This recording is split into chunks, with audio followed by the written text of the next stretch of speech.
The artificial gravity generators hummed beneath the metal grates of Asterion Station's maintenance level, their cadence as familiar to Reed as his own heartbeat. His scarred fingers traced the diagnostic panel, noting the fluctuation patterns that no one else seemed to notice or care about. The oscillations were still within acceptable parameters, according to Vicari protocols. But Reed knew better. After 5 years of servitude as a gravity technician on this floating monument to Vicari dominance, he could sense when something wasn't right. 10 minutes until shift end. Slave. A voice barked through the overhead comm system. Return to your quarters immediately after. Reed didn't bother acknowledging the order. The voice belonged to Officer Sarah Sierra, or just Sierra, as the Vicari guards preferred to be addressed by the slaves. Unlike some of the others, she wasn't unnecessarily cruel, merely efficient. In the rigid hierarchy of the Vicari Empire, efficiency was valued above almost everything else. Almost. Power was valued most of all, power and its constant, visible demonstration. Reed completed his diagnostic routine and closed the panel. The gravity anomaly would have to wait until tomorrow. Pushing his luck by staying after hours wasn't worth the consequence, not with Queen Varela herself, scheduled to visit the station in 2 days. Security protocols would be heightened, punishment thresholds lowered. The corridors of Asterion were designed to reflect the social stratification of its inhabitants.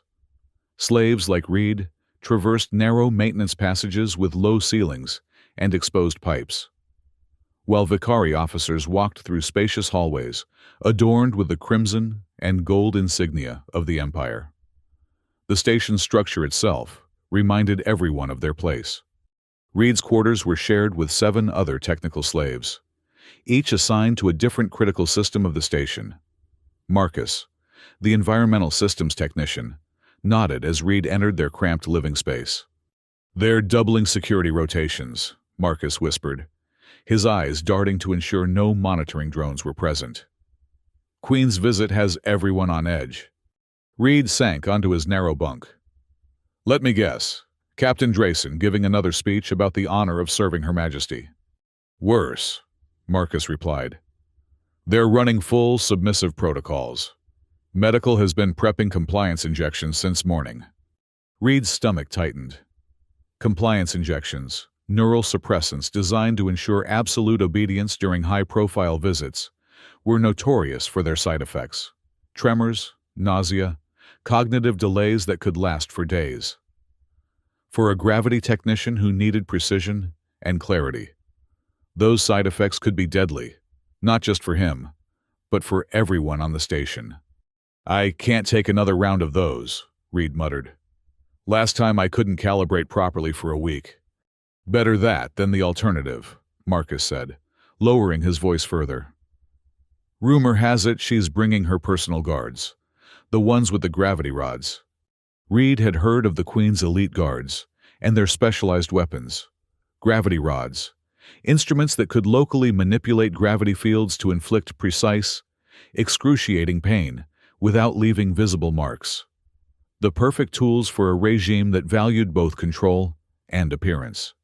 Sleep came fitfully that night, dreams filled with warping gravity fields and the cold, regal face of Queen Varela that adorned every official communication screen on the station. Morning arrived with the artificial brightening of the quarters' lighting panels. Reed rose quickly, hoping to reach the maintenance level before the regular shift began. The gravity fluctuations from yesterday still troubled him, minute oscillations that the automated systems wouldn't flag, but that could, if left unchecked, cascade into more significant problems. The maintenance level was deserted, just as he'd hoped. Reed moved swiftly to the primary gravity control junction, opened his diagnostic kit, and began a more thorough examination than the standard protocols required. The fluctuations were still present, slightly stronger than the day before. Reed adjusted his scanner, searching for the source. There, a microfracture in one of the stabilizer rings, causing harmonic resonance in the gravity field. A simple fix, but one that needed to be made soon. Reed reached for his repair tools, calculating that he could complete the work before his official shift began. Slave 734G, identify your authorization for current activity. Reed froze. The voice belonged to Officer Sierra, who stood at the entrance to the junction room. Her uniform impeccable as always, her hand resting casually on the stun baton at her hip. Responding to anomalous readings in the gravity system. Officer, Reed replied, keeping his voice neutral, his eyes downcast as required when addressing a Vicari. My monitor shows no anomalies, Sierra said, approaching to examine his diagnostic display. And my schedule shows your shift beginning in 30 minutes.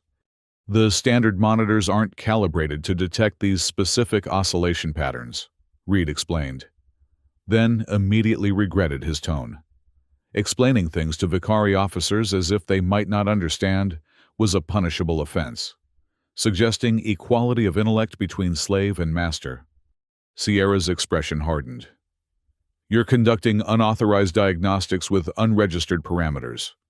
She tapped her comm badge. Security to Gravity Junction 3. Unauthorized slave activity.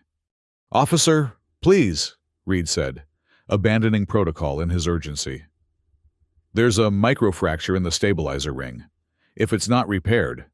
Silence, Sierra snapped. You've violated at least 3 protocols.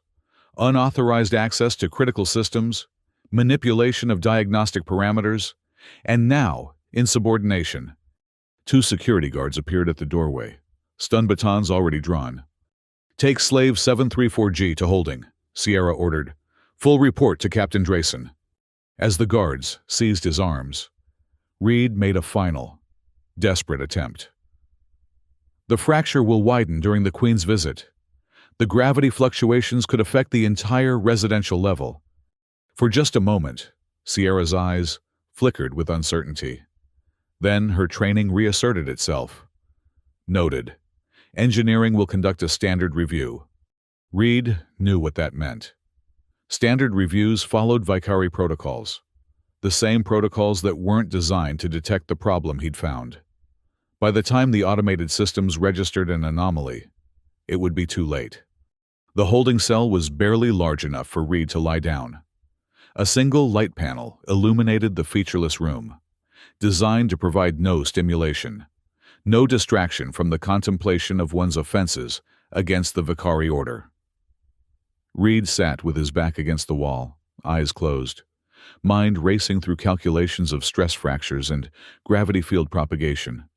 Hours passed before the cell door slid open to reveal Captain Drayson, a tall, thin man whose gaunt face seemed permanently set in an expression of disdain. Behind him stood Officer Sierra, her face carefully blank. Slave 734G, Drayson said, consulting the tablet in his hand. Multiple violations reported by Officer Sierra. Unauthorized system access. Diagnostic parameter manipulation. Insubordination. He looked up, cold eyes assessing Reed. Your record shows previous warnings for similar violations. Exceeding authorized parameters seems to be a persistent issue with you. Reed remained silent. There was nothing to say that wouldn't make his situation worse. What makes this particularly unfortunate, Drayson continued, is the timing. Her Majesty Queen Varela arrives tomorrow. All slaves are expected to demonstrate perfect compliance. His thin lips curved in what might have been a smile on another face. You've presented us with an opportunity, 734G. Her Majesty appreciates seeing Vicari justice administered. You will serve as an example. Reed's blood ran cold. Public punishment before the Queen herself. Not just painful, but potentially fatal, depending on her mood. Captain, Sierra interjected, her voice carefully modulated. The slave mentioned a potential issue with the gravity stabilizer rings. Perhaps engineering should... Officer Sierra, Drayson cut her off. Are you suggesting we take the word of a slave over our certified engineering protocols? Sierra stiffened. No, Captain. Just reporting complete information. Good. Drayson turned back to Reed. 10 lashes with the gravity rod. administered in the main assembly hall during the Queen's inspection tour. Until then, you will remain in holding without rations. He turned to leave, then paused. Oh, and no compliance injection for you. Her Majesty prefers her examples to be responsive. After they left, Reed leaned his head back against the cold wall. The punishment would be excruciating, possibly debilitating, but the lack of a compliance injection was unexpected. Without the neural suppressants dulling his mind, he might still be able to think clearly enough to address the gravity system issue, if he survived the punishment. In the darkness of the holding cell, Reed began to plan. Queen Varella's arrival on Asterion Station was announced with a blaring of ceremonial horns through every communication channel. The slaves were assembled in the main hall, arranged in precise rows according to their functions, each wearing the gray uniform that marked their status. Reed, brought directly from the holding cell, stood apart from the others on a raised platform, the designated place of punishment. The Queen entered not in person, but as a holographic projection, a common practice for her visits to remote stations. The hologram was no less imposing for its intangibility. A tall, regal woman with sharp features and calculating eyes, dressed in the elaborate crimson robes of Vicari royalty. The crown on her head, a twisting design of metal that mimicked the gravity fields that had built the Empire, seemed to catch light that wasn't actually there. Captain Drayson stepped forward, bowing deeply. Your Majesty honors Asterion with your presence. The holographic queen inclined her head slightly. Asterion remains a critical outpost. Captain, its continued efficiency is of interest to the throne. Her gaze swept over the assembled slaves, lingering on Reed. I understand you have prepared a demonstration of Vicari justice. Indeed, Your Majesty. Drayson gestured toward Reed. This slave violated multiple protocols, accessing critical systems without authorization and challenging officer authority. Queen Varella's expression remained impassive.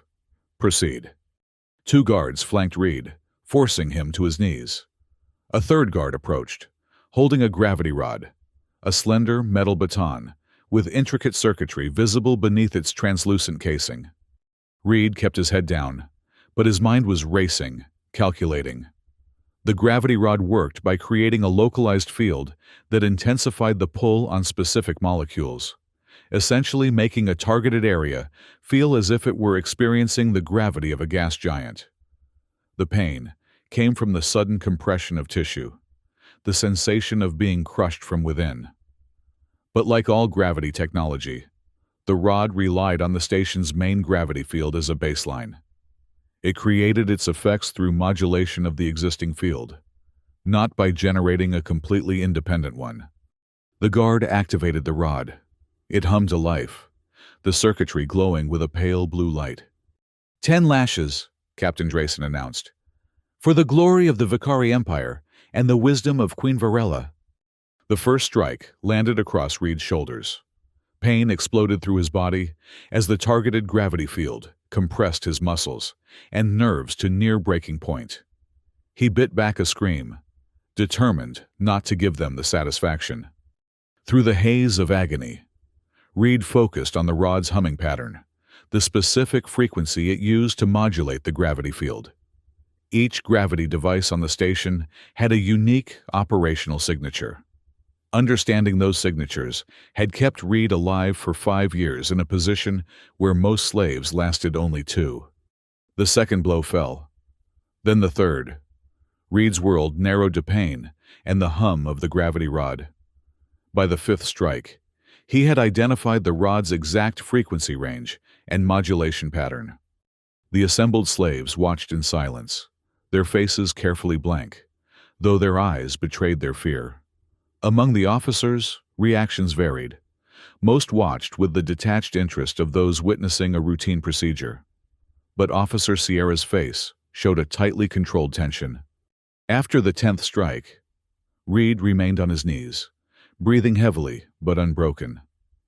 This was unusual enough that a murmur ran through the officers. Slaves typically collapsed after half that many blows from a gravity rod.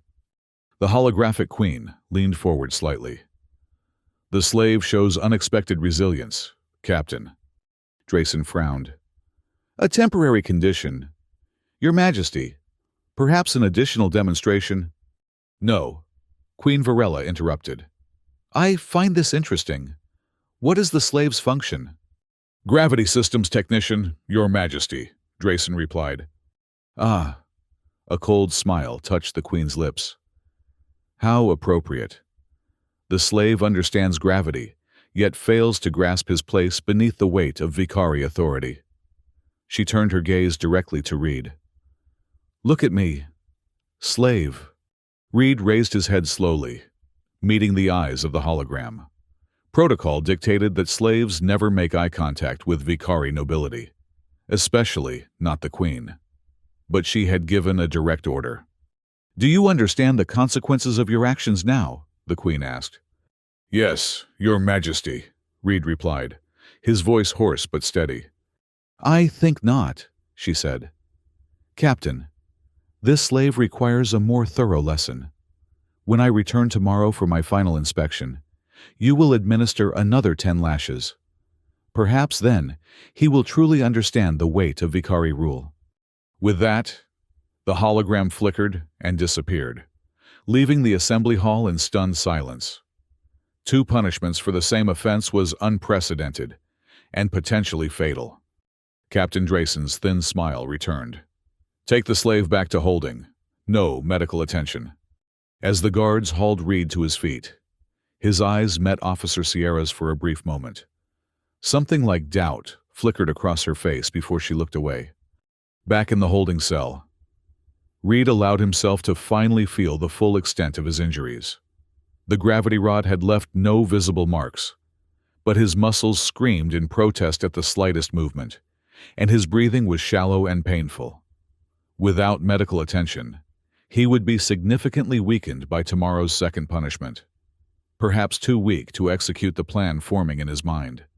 Hours later, the cell door slid open unexpectedly. Officer Sierra stood in the doorway, a small medical kit in her hand. Official report states no medical attention, she said flatly. This conversation is not happening. Reed watched warily as she entered and knelt beside him, opening the kit. Why? Sierra began applying a regenerative gel to the worst affected areas, his shoulders and back. The stabilizer ring, she said, not looking at him. Engineering found the microfracture. Exactly as you described it. Reed let out a slow breath. They're repairing it? They've scheduled it for after the Queen's final inspection. Sierra's hands were efficient but gentle. Standard protocol dictates no major system alterations during royal visits. It won't hold that long, Reed said. The fluctuations will intensify with the increased power consumption from the visit.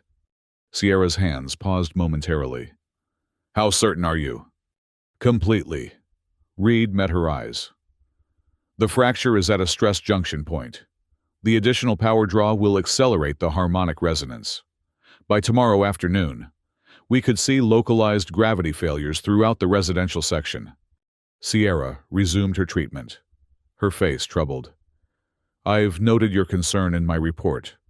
Captain Drayson has dismissed it.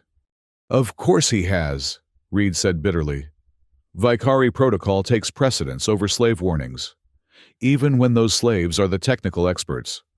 Sierra closed the medical kit with a sharp snap. Be careful. 734G. That kind of talk is what got you here in the first place. She stood to leave, then hesitated.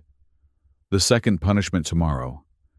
The Queen rarely changes her mind. But perhaps if the repair proves urgent enough? Reed shook his head. The Queen won't change her mind. Her authority depends on perfect consistency. He looked up at Sierra.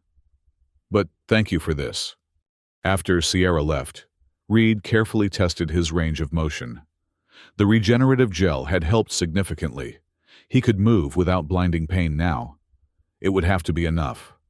From within the lining of his sleeve, Reed extracted a tiny device he had assembled over months of carefully hoarded components. A gravity modulator, no bigger than his thumbnail. currently inert to avoid detection by the station's security scanners. With it, he could temporarily manipulate the local gravity field in ways the Vicari would never expect. Reed's plan crystallized. The Queen would return tomorrow for her final inspection and his second punishment. The entire command staff would be present. If the stabilizer ring failed during that assembly, the resulting gravity fluctuations would create chaos and opportunity.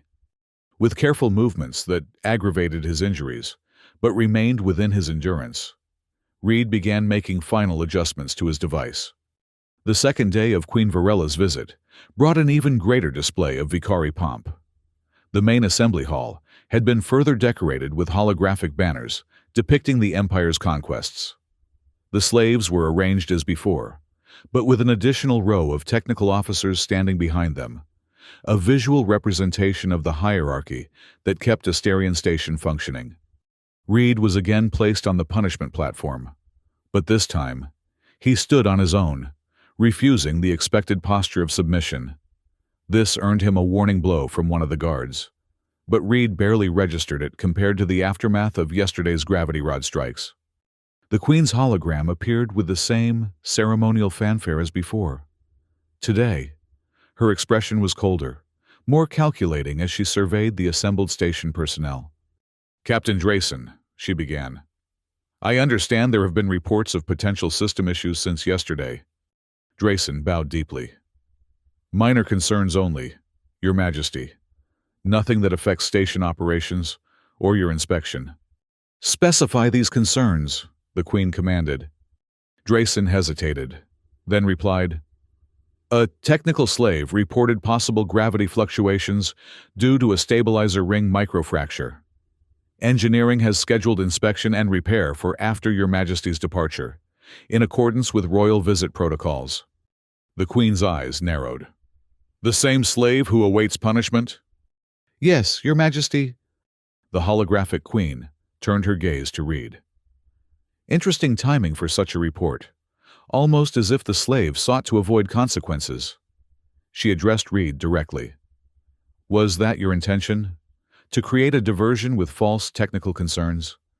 Reed met her gaze steadily.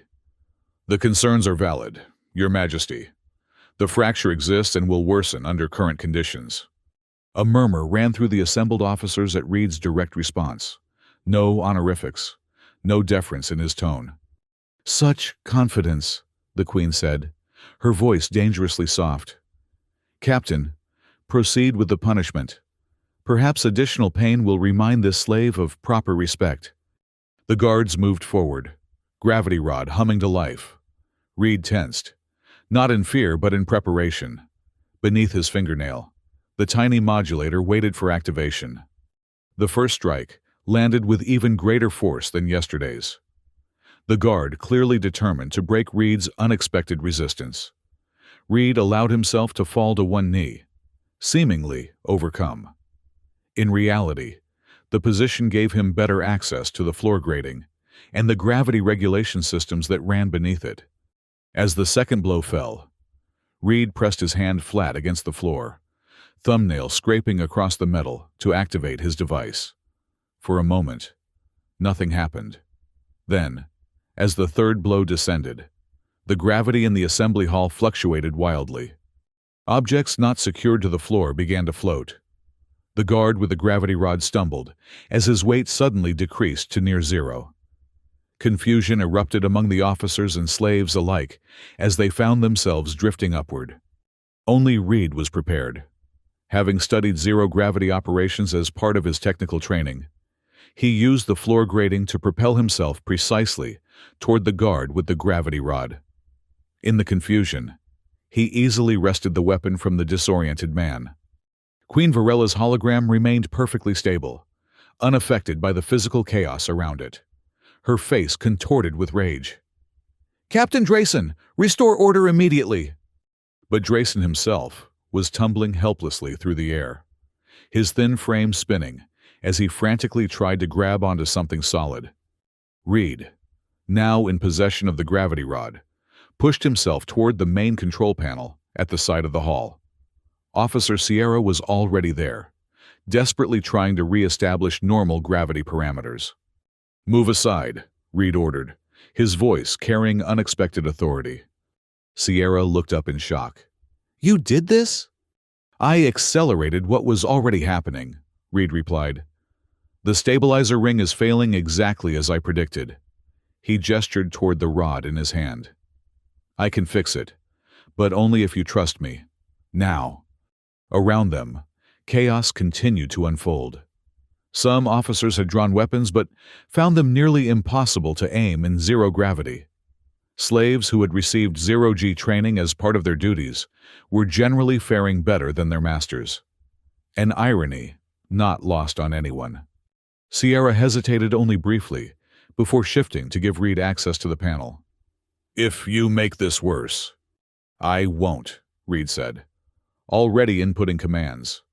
With precise movements, he connected the gravity rod to the control panel, using it as a makeshift stabilizer to counter the failing ring. Gradually, gravity began to return, not all at once, but in a controlled decrease of zero-G conditions. People and objects slowly settled back to the floor. Reed addressed the assembly, his voice carrying in the now quiet hall. "The primary stabilizer ring has a structural failure that's propagating through the gravity system. I've implemented a temporary fix, but it won't hold for long." He turned to face the Queen's hologram. "Your Majesty, with respect, this station is in imminent danger." Queen Varella's holographic face was a mask of cold fury. "Captain Drayson, arrest this slave immediately." Drayson, disheveled and humiliated, gestured to the guards who were still regaining their footing. "Seize him!" "I wouldn't advise that," Reed said calmly, his hand still on the control panel. "The gravity system is extremely unstable. Any disruption to my temporary fix could send us back into zero-G, or worse, create crushing gravity pockets throughout the station." The guards hesitated, looking to Drayson for confirmation. Reed continued. "The stabilizer ring needs immediate replacement. I can coordinate the repair, but I'll need full system access and a technical team." "This is outrageous," Drayson sputtered. "Your Majesty, this is clearly a planned insurrection." "Is it?" Sierra interrupted, stepping forward. "Or is it exactly what Slave 734G reported yesterday? A critical system failure that was ignored due to protocol." She faced the Queen's hologram directly. "Your Majesty, I reviewed the technical data myself. The slave was correct about the fracture. Now he appears to be correct about its consequences." The Queen's hologram flickered briefly, a sign that even the communication systems were being affected by the gravity fluctuations. When it stabilized, her expression had changed from fury to cold calculation. "Explain precisely what is happening," she commanded Reed. Reed nodded, his manner professional rather than subservient. "The primary stabilizer ring has developed a microfracture at junction point 47B. This has created harmonic resonance in the gravity field, which was exacerbated by the increased power consumption during Your Majesty's visit. The resonance has now propagated through the system, causing the field to destabilize. My temporary fix is routing power through alternative pathways, but it's not a permanent solution." The Queen studied him for a long moment. "And if I order my guards to arrest you despite your warning?" "Then we all experience what happens when a gravity field collapses completely," Reed replied evenly. "Best case, zero gravity throughout the station. Worst case, random pockets of intense gravity that could crush equipment and people." A tense silence filled the hall. The Queen's hologram showed her conferring with someone off-screen, likely technical advisors in her actual location. Finally, she returned her attention to the assembly. "Slave 734G will oversee the emergency repair operation with full, temporary authority. Captain Drayson, you will provide whatever resources are required." Her cold gaze fixed on Reed. "Consider your punishment suspended, not cancelled. Complete the repairs successfully, and I may reconsider." With that, the hologram disappeared. Drayson's face was a study in suppressed rage, but he had no choice but to comply with a direct royal order. "You heard Her Majesty," he said through clenched teeth. "Technical teams report to Slave 734G. The words clearly pained him. "Not Slave for now," Reed corrected quietly. "Just Reed will do." The next 12 hours were a frenzy of activity. Reed coordinated teams of both Slave and Vicari technicians, temporarily erasing the hierarchy in the face of common danger. The stabilizer ring replacement was complex, requiring precise timing and coordination to avoid complete gravity failure during the procedure. Officer Sierra worked alongside Reed, serving as liaison between him and the increasingly resentful Captain Drayson, who monitored the operation from a distance. "He's looking for any excuse to declare this operation a failure," Sierra warned during a brief break. "The moment the repair is complete, he'll have you back in a cell, or worse."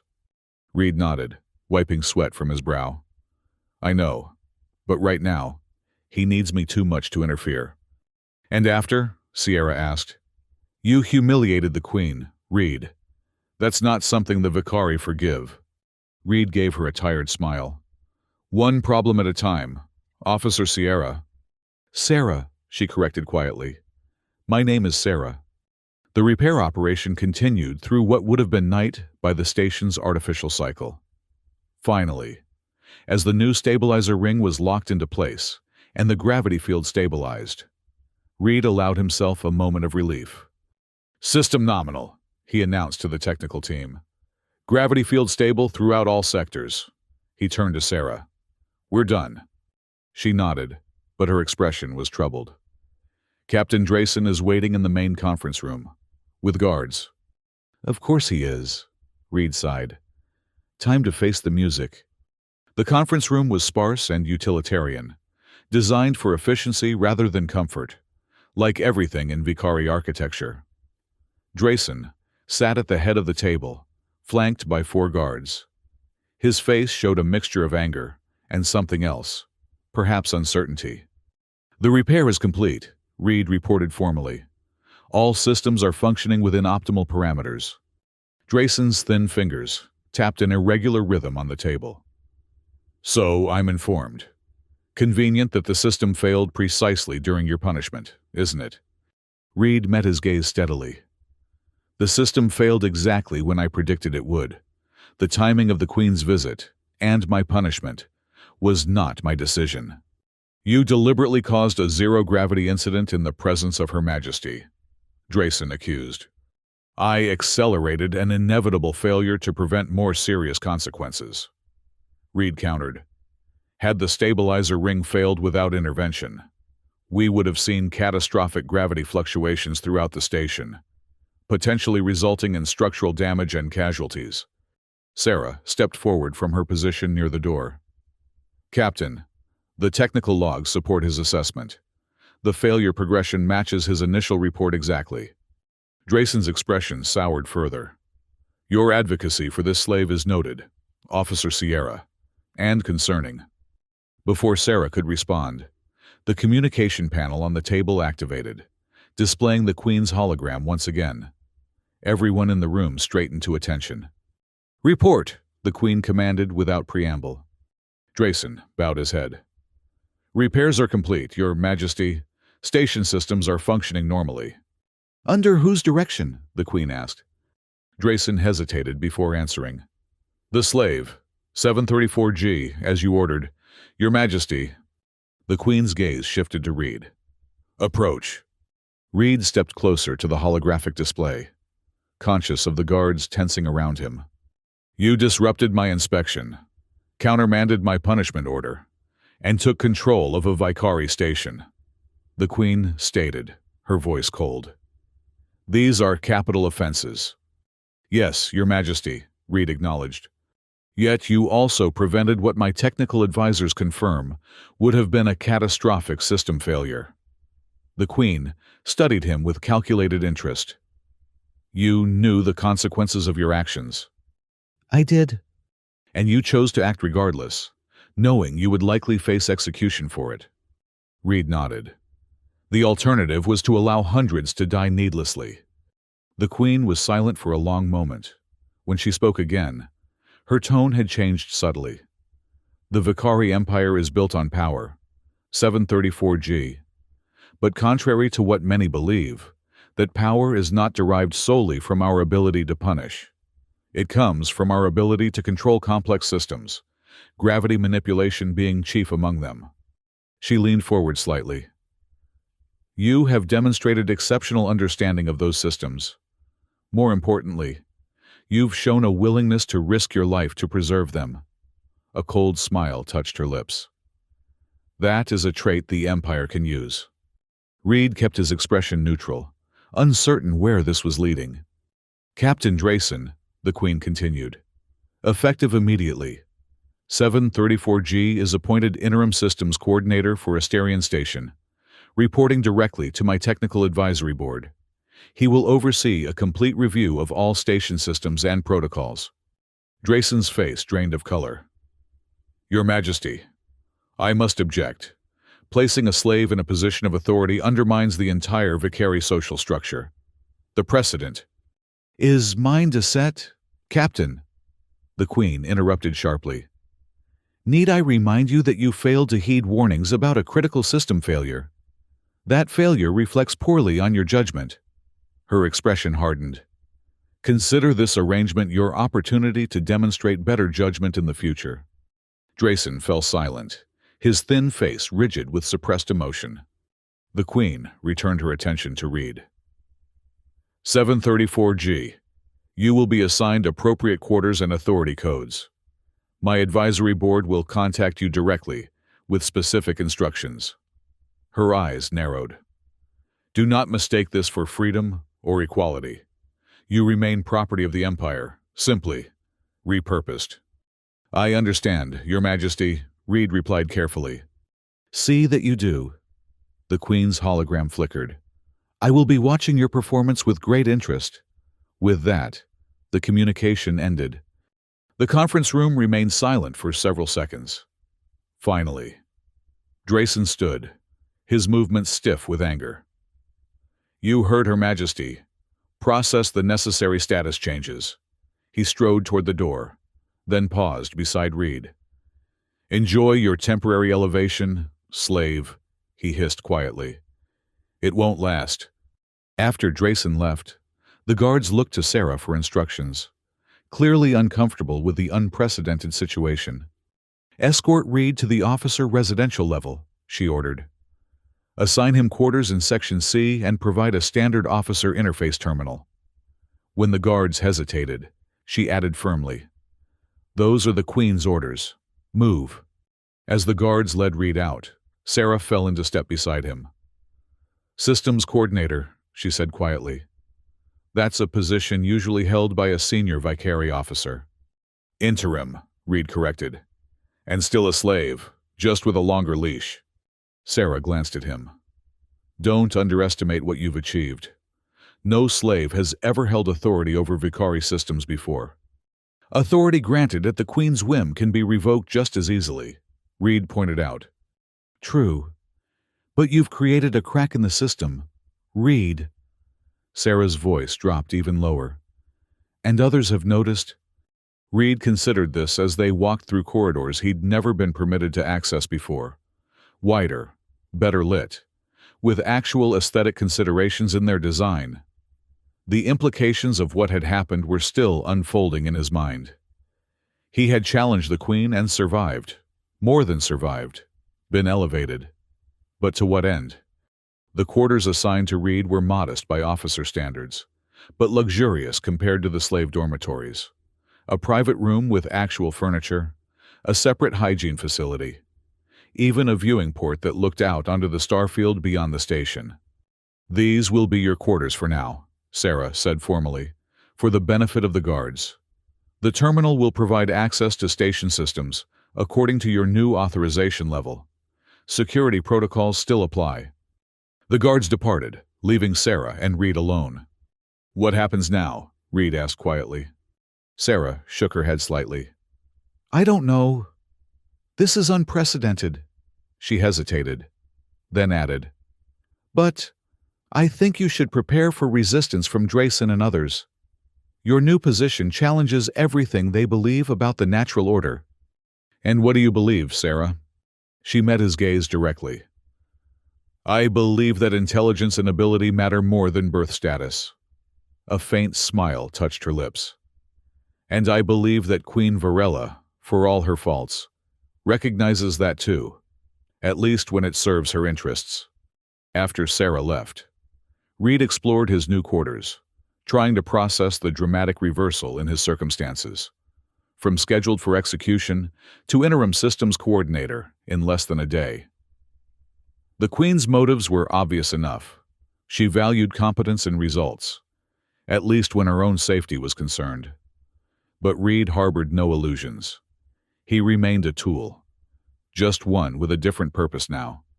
As he activated the terminal and began reviewing station systems with his new access level, Reed discovered issues that would have horrified him as a mere technician.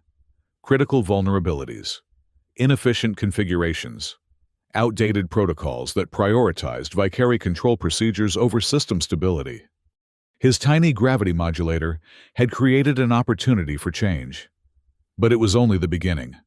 The real work, transforming Asterion from within, was just starting. In the slave quarters, word spread quickly about Reed's unprecedented elevation. Marcus sat on his bunk, speaking in hushed tones with the other technical slaves.